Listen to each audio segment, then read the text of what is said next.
They're among our favorite superheroes, and once again, the X-Men are fighting their way from the comic book pages to the silver screen. They're bigger and better than ever, and we've got everything you want to know about X-Men 3 and beyond. They wish to cure us, but I say to you, we are the cure! They've got power, and they're not afraid to use it. Come on, Iceman. Make a move. Meet the X-Men, the good, the bad, and the lovely but lethal ladies. What's the cast saying about the final explosive chapter in this blockbuster trilogy? There's going to be some shocks, I think. I don't fully know what the fans are going to think. I was aware that there were 3 possible endings to this movie. We'll take you to France for the glittering world premiere. Le super méchant de ce super X-Men de la scène. And we'll hear from loyal comic book fans who can't wait to see the film. Look like they ought to call the movie Magneto Ain't Having It. Inside X-Men 3 and Beyond, next on TV Guide Channel.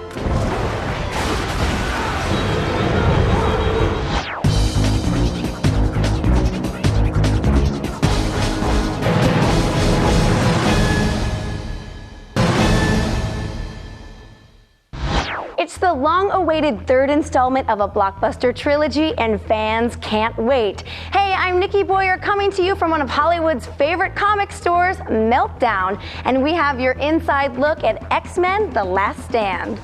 Wolverine, Magneto, Storm, and Cyclops were all birthed on the pages of Marvel Comics more than 40 years ago. Now, they have gone on to become fan favorites, spawning countless comics, a TV cartoon series, and now 3 big screen features, the last just opening at a theater near you.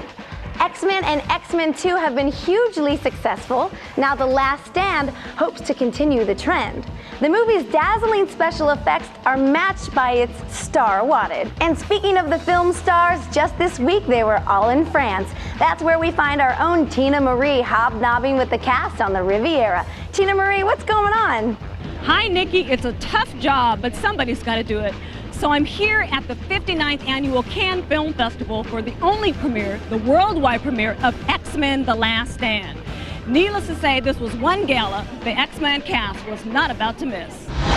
Super méchant de ce super X-Men de la scène. It was a party to end all parties. The cast of X-Men boogieing on the red carpet at a star-studded premiere, cheered on by hordes of fans and photographers. I think it's a really terrific way, a kind of prestigious way to finish off this trilogy. Hugh Jackman's a veteran of the film festival, and as far as he's concerned, it's the perfect place for X-Men: The Last Stand's one and only premiere. Yeah, I know. Why do you think a Cannes premiere as opposed to, LA or New York? I don't care who you are. It's the Cannes Film Festival. It has a prestige, it has a panache, it has a romance. It has a certain je ne sais quoi. C'est incroyable, même foi. For director Brett Ratner, there's nothing more exciting than the evening's glamour and glitter. And to go on that red carpet and with a million photographers, it's bigger than going to the Academy Awards. It's like the most ultimate experience I'm going to be in my life. As for some of the X-Men stars who've never been to the Cannes Film Festival, it was a night to remember. What's it like actually having this film premiered here in Cannes as opposed to the States? Is there a difference, do you think? Wow, Yeah, it's a big adventure. I mean, it's, Cannes is a big deal. I mean, we're in France. Cannes is such a legend, and it's just something that you've seen so many times. People walking the stairs and the red carpet. It's so ingrained. It's a great marketplace and a source for international publicity. And Cannes is probably the best place for an international release on this scale. Nikki, I'll have more from Cannes a little later on, but for now, back to you. Thanks, Tina Marie. When we come back, we're off to the French Riviera again, this time to hear how the X-Men stars are having fun in the sun. Hey, Nikki, it's Tina Marie here in Cannes. I have sun, I have stars, I have surf. More in a minute. We're back with our special X-Men 3 and Beyond. Earlier, we saw the stars of X-Men: The Last Stand at the Cannes Film Festival for their movie's swanky premiere. Let's go back to the French Riviera and once again check in with Tina Marie to see what the stars are up to. Tina Marie? Hey, Nikki. Needless to say, the stars of X-Men The Last Stand are here busy promoting their new film. But when I sat down with the actors, I found out it's not all work here in the south of France. You can't come to Cannes and not live it up, and that's exactly what the stars of X-Men are doing. Take Hugh Jackman, for example. This Aussie from down under is pretty serious about partying and needs some superpower to help him cope with the after effects. I'm struggling a little this morning.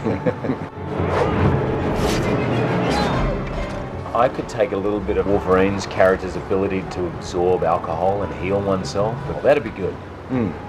Yeah, I should just not drink, right? But I just feel it's just not Australian. Famke Janssen, meanwhile, enjoyed the crowds along the city's main drag. I have never seen so many people everywhere. I was trying to walk last night down La Croisette, and everywhere we went, it's just people in your face, just everywhere. Halle Berry, on the other hand, was ready for some peace and quiet. How beautiful is it up here? I know. Shouldn't we just sit here and, like, you know, have a soda? I think we should. And not talk about anything, just breathe and listen. But despite their fun in the sun, the stars of X-Men The Last Stand say they are happy to promote a movie that comes with an underlying theme of love and acceptance. I'm not your father, I'm your friend. What is the single most important message, in your opinion? The most important message to me is that you need to feel okay with who you are, the way you were brought up. Do you think that love is an overall theme in this particular film? It is, and how we need to learn how to love each other more and accept each other. And part of accepting is loving. Part of loving is accepting. I think this movie is about learning self-acceptance, and the comic book started during the civil rights movement in the 60s, when tolerance was something that was really needed to be talked about, and still does need to be talked about.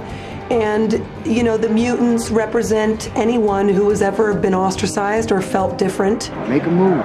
And in this movie, what they bring up specifically is a choice. That if you were given the opportunity and you're one of these unique people, would you let yourself be whitewashed? It's what we all want. No. It's what you want. Why no? Hey, Nikki, that's it for me in Cannes. Back to you in the studio. Thanks, Tina Marie. Coming up, some superpower envy on the set of X-Men 3. We'll have the inside story, so stay with us.